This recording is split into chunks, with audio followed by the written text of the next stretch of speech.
नमस्कार दोस्तों, हम फिर से लेकर आ चुके हैं आप लोगों के लिए शाम की सभी ताज़ा और बड़ी खबरें।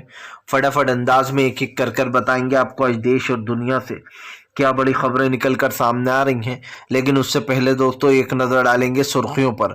प्रधानमंत्री नरेंद्र मोदी के ऊपर गरजे कन्हैया कुमार, बोले फिलहाल केसरी रंग पर क्या भाजपाइयों का कॉपीराइट है, इसके बारे में आपको बताएंगे। वहीं पर अगली बड़ी खबर में हम आपको बताएंगे दोस्तों, पंजाब में गरजे राहुल गांधी, बोले भाई को भाई से लड़ाती है बीजेपी, देश में दंगे फैलवा कर करती है अपनी पार्टी का फायदा। वहीं पर अगली बड़ी खबर में हम आपको बताएंगे दोस्तों, दरअसल आपको बताते चले राहुल गांधी के साथ उमड़ा जन सैलाब। जी हां, पंजाब में मिल रहा राहुल गांधी को जन समर्थन।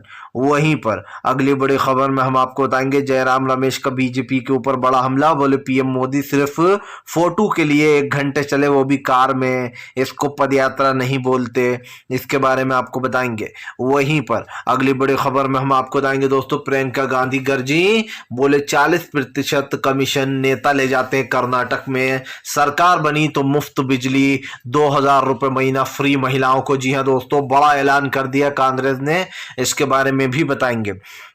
वहीं पर अगली बड़ी खबर में हम आपको बताएंगे दोस्तों, दरअसल आपको बताते चले केजरीवाल के ऊपर बीजेपी का बड़ा हमला, बोले केजरीवाल का बीजेपी के ऊपर बड़ा हमला। केजरीवाल बोले युवाओं के भविष्य के साथ खेल रही बीजेपी, इसके बारे में भी आपको बताएंगे। वहीं पर दोस्तों ईवीएम के बाद अब आरवीएम पर लगातार संग्राम छिड़ा हुआ। कांग्रेस समेत 16 विपक्षी दलों ने आरवीएम पर रोक लगाने की है मांग। आपको बता दें इसका डेमो भी दिया गया। दरअसल दोस्तों जानबूझकर आरवीएम भी लाई जा रही है। आप समझ सकते हैं कि जो दूसरे जगह के लोग होंगे उनके नाम पर कैसे फर्जी वोट डाले जाएंगे इस रिमोट से। जी हाँ, मान लीजिए मैं किसी और राज्य का हूं और रहता किसी और राज्य में हूं, तो मैं वहीं से वोट डाल पाऊंगा। जब सामने ही इतनी दोस्तों ईवीएम में घोटाले होते हैं तो दूसरी जगह जब वोट डालेंगे तो क्या होगा। फिलहाल सारी खबरें एक एक कर देंगे। फिलहाल खैर चलिए बढ़ते हैं सबसे पहली और सबसे बड़ी खबर की ओर। दरअसल दोस्तों आपको बता दें कन्हैया कुमार का बीजेपी के ऊपर बड़ा हमला, बोले फिलहाल केसरी रंग किसी के बाप की जागीर नहीं है, इस पर किसका कॉपीराइट है। आपको बता दें दरअसल कन्हैया कुमार ने पठान मूवी पर बात करते हुए कहा कि फिलहाल इन चीजों के लिए कुछ संस्थाएं बनाई गई हैं, कुछ रूल्स बनाए गए हैं। अगर किसी चीज में कोई प्रॉब्लम होती है तो उसको सेंसर बोर्ड देखता है। ये नहीं कि सड़कों पर कोई भी खड़ा हो जाए और कहेगा कि केसरी रंग हमारा है, इस पर हमारा कॉपीराइट है। वैसे आपको बता दें कन्हैया कुमार ने कहा कि आपने गौर नहीं किया होगा, बीजेपी का रंग केसरी नहीं बल्कि हरा है, क्योंकि उनके कमल के फूल में हरा रंग है, उनके झंडे में। आपको बताते चले दोस्तों केसरी रंग को लेकर कन्हैया ने भाजपा पर निशाना साधा। बोले अगर ऐसे ही हर कोई सड़कों पर खड़ा होकर चीजों का विरोध करने लगा तो फिर तो हो गया काम। आपको बता दें दोस्तों पूरा बॉलीवुड बर्बाद करने में पीएम नरेंद्र मोदी का बड़ा हाथ है।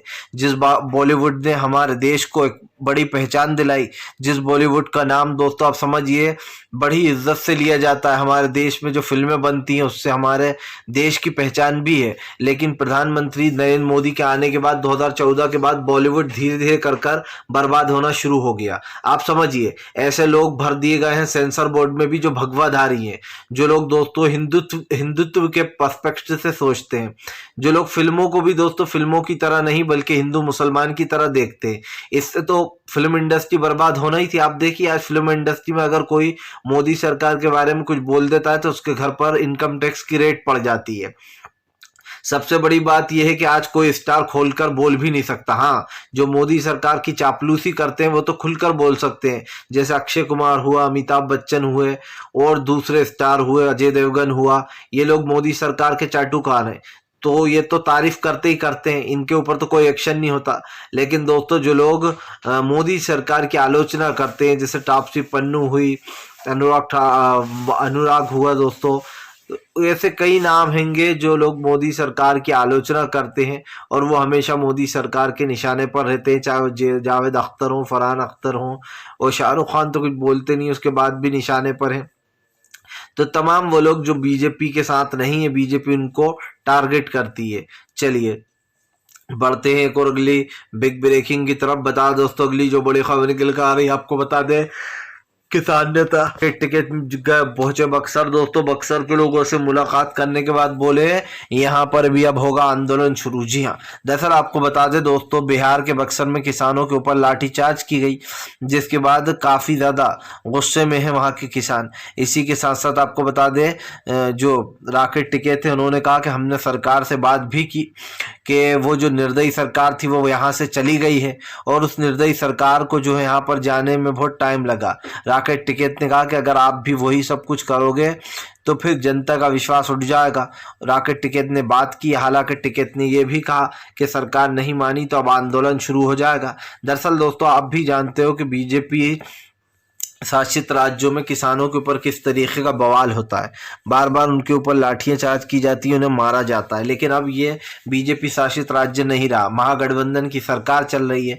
ऐसे में राकेश टिकैत ने अपील की है कि फिलहाल किसानों की बात सुनी जाए और उनका जो भी मुद्दे हैं उनको हल किया जाए। आपको बता दें, किसान नेता राकेश टिकैत से गोदी पत्रकार राकेश टिकैत को भड़काने लगा। उसने कहा कि क्या अब आप यहाँ पर बस सिर्फ दूसरों की तरह हालचाल लेकर चले जाएंगे और इनके लिए कुछ नहीं करेंगे। आप समझिए दोस्तों, गोदी पत्रकार जो था वो जानबूझकर टिकैत से ऐसा सवाल पूछ रहा था कि मतलब अब आप इस सरकार के साथ हैं कि आप भी किसानों की नहीं सुनेंगे, सिर्फ उनको हमदर्दी देकर चले जाएंगे। राकेश टिकैत ने कहा कि और क्या किया जाता है, किसानों से हम उनके दर्द में उन पे शामिल होने आए हैं, उनसे बातचीत करने आए हैं, और वक्त पड़ा तो हम आंदोलन भी करेंगे। लेकिन दोस्तों यही सवाल कोई भी प्रधानमंत्री नरेंद्र मोदी से नहीं पूछेगा। दरअसल कोई भी बीजेपी के नेता से ये सवाल ये गोदी पत्रकार नहीं पूछेंगे, क्योंकि इनमें हिम्मत ही नहीं है। इसलिए हिम्मत नहीं है दोस्तों कि बीजेपी की सरकार से तो ये लोग सवाल पूछते ही नहीं है, विपक्ष से सवाल पूछते हैं। प्रधानमंत्री की वजह से 800 किसानों की जान चली गई, शहादत दे दी उन्होंने दोस्तों, लेकिन प्रधानमंत्री से एक भी पत्रकार ने ये नहीं पूछा कि जो किसानों की जान गई है उसका जिम्मेदार कौन है, उनके लिए आपने क्या किया, कोई नहीं पूछा। लेकिन राकेश टिकैत से ये सवाल जरूर पूछा जाएगा। फिलहाल चलिए बढ़ते हैं एक और अगली बिग ब्रेकिंग की तरफ। बता दोस्तों अगली जो बड़ी खबर निकल कर आ रही है, राहुल गांधी का भारत जोड़ो यात्रा से पीएम मोदी को ललकार। बोले फिलहाल देश के युवा को बर्बाद कर कर लोगों की नौकरियां छीनकर पीएम नरेंद्र मोदी आराम से बैठे घर पर। जी आपको बताते, राहुल गांधी ने कहा कि फिलहाल देश के युवा का भविष्य बर्बाद कर दिया है। देश में आज जो पढ़े लिखे लोग हैं वो पकौड़े ही तल रहे हैं। राहुल गांधी ने कहा कि फिलहाल सिर्फ अपनी राजनीतिक फायदे के लिए भाई को भाई से लड़वाने का काम करती है बीजेपी, आपस में इनको भिड़वाकर खुद मजे लेती है दूर खड़े होकर। आपको बता दें, राहुल गांधी ने कहा कि ये सब कुछ वोटों के लिए किया जाता है, वोटों की बीजेपी राजनीति करने के लिए लोगों का यूज करती है। आपको बता दें, राहुल गांधी ने कहा कि पीएम नरेंद्र मोदी जिस तरीके से आम लोगों का, गरीबों का यूज कर रहे हैं, उसको लेकर कहीं ना कहीं राहुल गांधी गुस्से में नजर आए। आपको बता दें दोस्तों, राहुल गांधी ने साफ कहा कि पीएम नरेंद्र मोदी जो है वो लोगों को जानबूझ के इस्तेमाल करते हैं वोटिंग के लिए और आपस में भिड़वा देते हैं। आपको बताते चले दोस्तों, दरअसल हिंदू मुस्लिम हमारे देश में काफ़ी हो रहा है और ये बात कांग्रेस अच्छे से जानती है। कांग्रेस के इस देश का एक एक नागरिक जान चुका है कि फिलहाल देश में चल क्या रहा है। सबसे बड़ी बात ये दोस्तों कि इस तरीके की चीज़ें जब सामने आती हैं तो सरकार की नीयत पर भी सवाल उठता है। प्रधानमंत्री नरेंद्र मोदी दोस्तों किसी एक मुद्दे पर जवाब नहीं देते। आज आप भी जानते हैं कि फिलहाल देश की स्थिति क्या है, भाईचारा प्यार मोहब्बत को ख़त्म कर कर आपस में ही लोगों को लड़वाया जा रहा है। हमारे देश दोस्तों एक सेकुलर कंट्री में आता है जहाँ पर सभी धर्म के, सभी जात के लोग रहते हैं, लेकिन आप देखिए कि मोदी सरकार ने सेकुलरिज्म का बैंड बजाकर रख दिया है पिछले कुछ चंद सालों में। और यकीन मानिए, आज जो हमारा बॉलीवुड बर्बाद हो रहा है, आज जो भाईचारा ख़त्म हो रहा है, जो लोग मंदिर मस्जिदों पर बहस कर रहे हैं, महंगाई गरीबी पर नहीं कर रहा है, वो सब कुछ दोस्तों बीजेपी की देन है। पहले आप देखिए कोई दल निकलकर सामने नहीं आते थे, लेकिन जब से कांग्रेस की सरकार गई है तब से बीजेपी ने हर एक को भगवा झंडा पकड़ा दिया और सबको गुंडागर्दी के लिए उतार दिया है। बजरंग दल आ जाता है, विश्व हिंदू परिषद आ जाता है, करली सेना शिवराज सिंह चौहान को ही गालियां बकती है। ऐसे तमाम संगठन, हिंदू संगठन, जिनको बीजेपी ने दोस्तों आप समझिए खड़ा कर दिया है कि जाओ जाकर हंगामे करो, और उनको रोका भी नहीं जाता। अफसोस की बात यह है कि ये संगठन अपने आप को सरकार और कानून से भी बहुत ऊपर समझते हैं। फिलहाल चलिए बढ़ते हैं एक और अगली बिग ब्रेकिंग की तरफ। बता दोस्तों अगली जो बड़ी खबर निकल कर आ रही है, अरविंद केजरीवाल का बीजेपी के ऊपर बड़ा हमला। बोले युवाओं के भविष्य के साथ खेल रही है बीजेपी। उनको शिक्षक ट्रेनिंग के लिए रोका जा रहा है। दरअसल दोस्तों आपको बताते चले, शिक्षकों को विदेश भेजा जा रहा था ट्रेनिंग लेने के लिए, लेकिन आपको बताते चले दोस्तों शिक्षक की ट्रेनिंग रोककर जो एलजी साहब हैं उन्होंने वहां पर फिनलैंड जाने से शिक्षकों को रोक दिया। जिसके बाद अरविंद केजरीवाल ने कहा कि फिलहाल सुप्रीम कोर्ट में भी ये एक चीज़ दायर है कि फिलहाल एलजी को स्वतंत्र अधिकार लेने का कोई अधिकार नहीं है, यानी कि कोई हक नहीं है अकेले फैसला लेने का। आपको बताते चले दोस्तों, दरअसल दिल्ली का एलजी अपने आप को दोस्तों कानून से भी ऊपर समझते हैं। एक चुनी हुई सरकार को समझिए कुछ भी कार्यकाल करने नहीं दिया जा रहा है। जहां जहां दोस्तों केंद्र शासित राज्य हैं वहां वहां इस तरीके की हरकतें करती है बीजेपी। आपको बताते चलें दोस्तों, दिल्ली एक केंद्र शासित राज्य है, इसलिए बीजेपी जो है यहाँ पर वो अपनी अपनी चलाती है। अब एलजी जो है वो अरविंद केजरीवाल को बच्चों को फिनलैंड भेज रहे थे प्रैक्टिस के लिए, लेकिन वहां पर भी उनको जाने पढ़ाई के लिए नहीं जाने दिया जा रहा। आपको बताते चले योगा क्लास भी बंद करा दी गई है एलजी द्वारा। सबसे बड़ी बात यह है कि वो धीरे धीरे कर जितने भी हक हैं एक दिल्ली सरकार के पास, उन सारे हकों को छीन रही है दिल्ली की एलजी सरकार, और सुप्रीम कोर्ट से भी खुद को ऊपर समझते हैं। जाहिर सी बात है कि दोस्तों जब संयम है कोतवाल तो फिर डर काहे का, अर्थात कि जब सारी कानून व्यवस्था अपने कंट्रोल में है, जब सुप्रीम कोर्ट पर दबाव है, जब सुप्रीम कोर्ट की संस्थाओं पर दबाव है, सारी सरकारी संस्थाओं पर बीजेपी ने दबाव बना रखा है, तो फिर डर कैसा। सुप्रीम कोर्ट की फटकार से भी एलजी नहीं डरते। उन्हें ऐसा लगता होगा कि क्या है, अगर सुप्रीम कोर्ट के जज ने कुछ कह भी दिया तो हम तो अपनी हरकत नहीं बदलेंगे, हम ऐसे ही रहेंगे। क्योंकि जाहिर सी बात है जब इंसान के पास दोस्तों पावर आ जाती है तो वो उसका अच्छा उपयोग कम और दुरुपयोग ज़्यादा करता है। ये इंसान की फितरत है, इंसानी फितरत है। मान लीजिए आपको कोई मैजिक पावर मिल गई है, आप दोस्तों उसका इस्तेमाल बुरे कामों के लिए ज़्यादा करोगे, अच्छे काम के लिए कम करोगे। और वो कोई भी हो, इंसान को जब पावर हाथ में आ जाती है दोस्तों तो उसका दिमाग भन भना जाता है, वो सोच नहीं पाता है कि उसको क्या करना है, और तब वो बुरे डिसीजन लेना शुरू करता है। जैसे कि दिल्ली के एलजी एक चुनी हुई सरकार को हटाकर खुद अपनी अपनी चला रहा है। चलिए बढ़ते हैं एक और अगली बिग ब्रेकिंग की तरफ। बता दोस्तों नोटबंदी पर कांग्रेस को मारा निर्मला सीतारमन ने ताना, तो कांग्रेस ने भी किया पलटवार। दरअसल दोस्तों नोटबंदी को लेकर कल निर्मला सीतारमन ने एक बयान दिया। वित्त मंत्री है हमारे देश की, हालांकि देश की वित्त मंत्री तो हैं लेकिन गरीबों के लिए कुछ नहीं करती हैं, ये भी पूंजीपतियों के लिए ही करती हैं। महंगाई बढ़ाती जाती हैं जिससे पूंजीपतियों को फायदा हो। अब निर्मला सीतारमन ने कल एक बात कही जिसमें वो दोस्तों कहती हुई नजर आती हैं कि नोटबंदी पर कांग्रेस ने गलत कैंप चलाया, नेगेटिव कैंप चलाया। दोस्तों आप समझिए नोटबंदी के फायदे आज तक बीजेपी गिनवा ही नहीं पाई, और निर्मला सीतारमन कह रही कि गलत कैंपेन चलाया उन्होंने।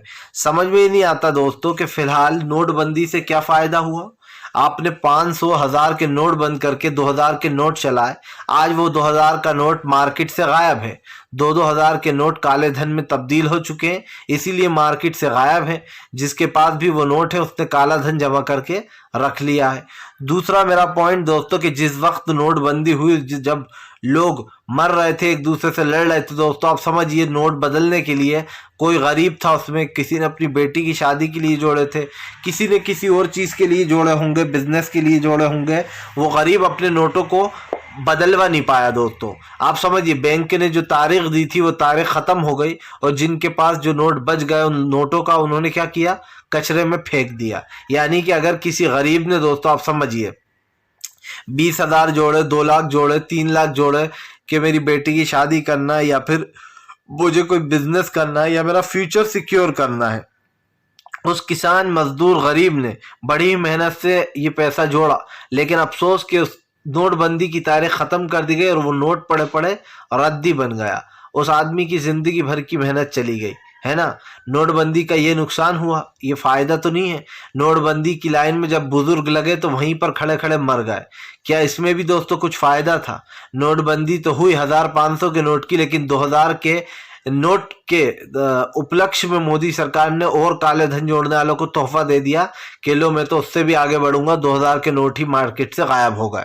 अगर इन सब के बाद भी निर्मला सीतारमन ये कहती है कि कांग्रेस ने गलत नेगेटिव कैंपेन चलाया, तो निर्मला सीतारमन को शर्म आना चाहिए कि वो इस देश की वित्त मंत्री हैं। कभी तो सच बोलने, हमेशा जब बजट बढ़ाती हैं तो कहती हैं आप लोगों के भले के लिए ही बजट बढ़ाया गया है, आप लोगों के भले के लिए ही महंगाई बढ़ाई गई है, आप लोग खुला आटा खाओगे तो जो है आप पर मर जाओगे, बीमार हो जाओगे, हम पैकेट में दे रहे हैं इसलिए महंगाई बढ़ी। मतलब तर्क देखिए निर्मला सीतारमन के, कहती है कि डॉलर गिर नहीं रहा, रुपए गिर नहीं रहा, बल्कि डॉलर मजबूत हो रहा है। वाह, मतलब आपकी ही सरकार मनमोहन सिंह साहब के समय कहती थी कि देखिए रुपए गिरता चला जा रहा है, डॉलर मजबूत हो रहा है, हमारे भारत की अर्थव्यवस्था गिर रही है। लेकिन अब जब खुद की सरकार है दोस्तों, तो निर्मला सीतारमन कहती है कि आप ये मत सोचिए रुपए गिर रहा है, आप तो ये सोचिए कि डॉलर जो है वो बढ़ रहा है, डॉलर मजबूत हो रहा है। वाह भाई, मतलब ये तर्क जो है हमने पहली बार सुना कि हमारे देश का रुपए, उसको तो वो गिरवाने में बहुत खुश हो रही हैं, लेकिन जो दूसरे देश का डॉलर है, जिससे कि हमें कतई कुछ ज़्यादा लेना देना नहीं है, क्योंकि ज़्यादातर हमारी जो लेन देन है वो डॉलर में नहीं होती दोस्तों, लेकिन फिर भी जो बाहर देश से होती है उसमें जाहिर सी बात है डॉलर में होती है। लेकिन भारत की अर्थव्यवस्था डॉलर से थोड़ी ना सुधरेगी, वो तो रुपए से सुधरती है। और जब हमारा रुपए डॉलर के सामने धड़ाम फुस हो जाएगा तो फिर मतलब ही क्या रह जाएगा। आप समझिए, जो देश की इकोनॉमी धीरे धीरे कर कर बर्बाद हो रही है, दरअसल वो प्रधानमंत्री और इनके सारे मंत्रियों की वजह से ही हो रही है। चलिए बढ़ते हैं एक और अगली बिग ब्रेकिंग की तरफ। बता दोस्तों अगली जो बड़ी खबर निकल कर आ रही है, आपको बताते चले दोस्तों, राहुल गांधी की पंजाब सरकार को नसीहत। बोले फिलहाल पंजाब को सिर्फ पंजाब वाले ही चला सकते हैं, दिल्ली में बैठकर नहीं चलाया जा सकता। दरअसल राहुल गांधी ने केजरीवाल के ऊपर ताना कसते हुए जो भगवत मान है उनको नसीहत दे डाली है। राहुल गांधी का कहना है कि जो लोग दिल्ली में बैठकर सरकार चला रहे हैं वो पंजाब को दिल्ली से नहीं चला सकते, बल्कि पंजाब को पंजाब वाला ही चला सकता है। राहुल गांधी ने बीजेपी के ऊपर आम आदमी पार्टी के ऊपर हमला बोलते हुए कहा कि फिलहाल मैं भगवत मान को नसीहत देना चाहता हूं कि वो केजरीवाल क्या रिमोट कंट्रोल ना बने, बल्कि खुद के हिसाब से काम करें।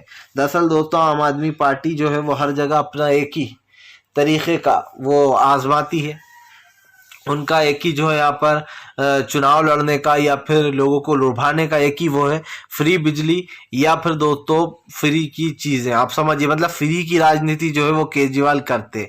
चलिए खैर अच्छा, अगर जनता को आप सच में कुछ दे रहे हैं तो इसमें बुराई नहीं है।